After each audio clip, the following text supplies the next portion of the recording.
নিজেরাই গাড়ি চালিয়ে ঘুরতে বের হয়েছিলেন ইরান থেকে আসা এক দম্পতি। গুগল ম্যাপ তাদের পৌঁছে দিল বাংলাদেশেরই এক অজানা গ্রামে। আর ঠিক সেখানেই বাংলাদেশে তাদের স্বপ্নের ভ্রমণ পরিণত হলো ভয়াবহ দুঃস্বপ্নে।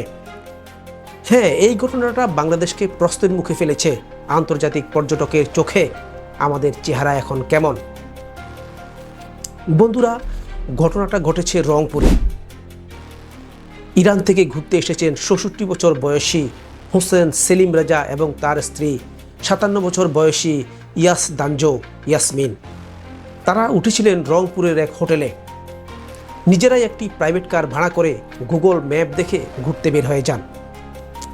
সোমবার সকালে গাড়ি চালাতে চালাতে পৌঁছে যান তারাগঞ্জ উপজেলার এক প্রত্যন্ত গ্রামে, দক্ষিণ গনিরামপুর রামপুরা। ভাষা বুঝতে না পারলেও তারা পথ খুঁজছিলেন। যখন হারিয়ে গিয়েছিলেন, স্থানীয় কয়েকজনের সাহায্য চান, কিন্তু ঠিক তখনই ঘটে ভয়াবহ ছিনতাই ও মারধরের ঘটনা। কিন্তু দুর্বৃত্ত সুযোগ নিয়ে তাদের উপর হামলা চালায়। হামলা চালায়। ছিনিয়ে নেওয়া হয় ডলার, ফোন, পাসপোর্ট, হাতঘড়ি, এমনকি গাড়ির ভেতরের জিনিসপত্র। পর্যটক দম্পতির চোখে তখন বাংলাদেশ মানেই হয়তো ভাঙ্গা ইংরেজি, মারধর, ছিনতাই আর ভয়। আচ্ছা, একটা প্রশ্ন করি। গুগল ম্যাপের ভুল দিক নির্দেশনায় অজানা নির্জন গ্রামে ঢুকে পড়লেন দুই বিদেশি। পথ চিনে বের হতেও চাইলেন, ইশারায় পানি চাইলেন কারো কারো কাছে। এটা কি তাদের অপরাধ? স্থানীয় এক যুবক রশিদুল ইসলাম তার বাড়িতে নিয়ে যান ইরানি দম্পতিকে। সঙ্গে ছিলেন পরিবারের অন্যরাও। প্রথমে হয়তো পানিও দিলেন, কিন্তু এরপর আচমকা তাদের আটকে রেখে বেধড়ক মারধর শুরু করেন। দম্পতির গায়ে হাত তোলা হয়। গাড়িতে থাকা $300, দুটি মোবাইল, ঘড়ি, ব্যাগ সব নিয়ে যায় দুর্বৃত্তরা।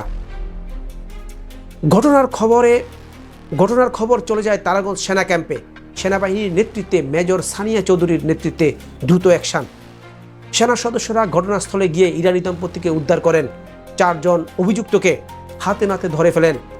উদ্ধার করেন ছিনতাই হওয়া পাসপোর্ট, ঘড়ি, $100 সহ বেশ কিছু জিনিসপত্র। একটা জায়গায় গিয়ে সেনাবাহিনী দেখিয়ে দিয়েছে বাংলাদেশ এখনও অতিথিপরায়ণ, এখনও সিস্টেম সচল হলে প্রতিকার সম্ভব। কিন্তু প্রশ্ন থেকে যায়, এই ঘটনা যদি সেনাবাহিনীর নজরে না আসতো, আন্তর্জাতিক পর্যটকের কাছে বাংলাদেশ তখন ঠিক কোন চেহারায় দেখা যেত?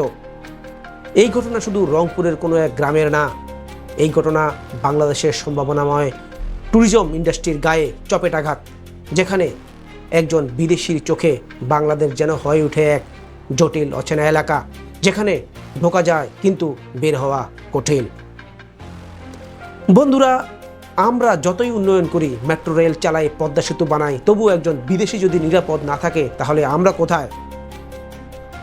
তারা বাংলাদেশে আসে আমাদের আতিথেয়তার কথা শুনে, কিন্তু যদি তারা ফিরে যায় ক্ষতবিক্ষত মন নিয়ে, তাহলে ভবিষ্যতে আর কেউ আসবে না।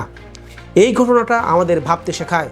একটা ভুল ম্যাপ, এক কাপ পানি খাওয়ার দৃশ্য, আর কিছু মানুষের অমানবিক ব্যবহার কিভাবে একটা দেশের ইমেজ মাটিতে মিশিয়ে দিতে পারে।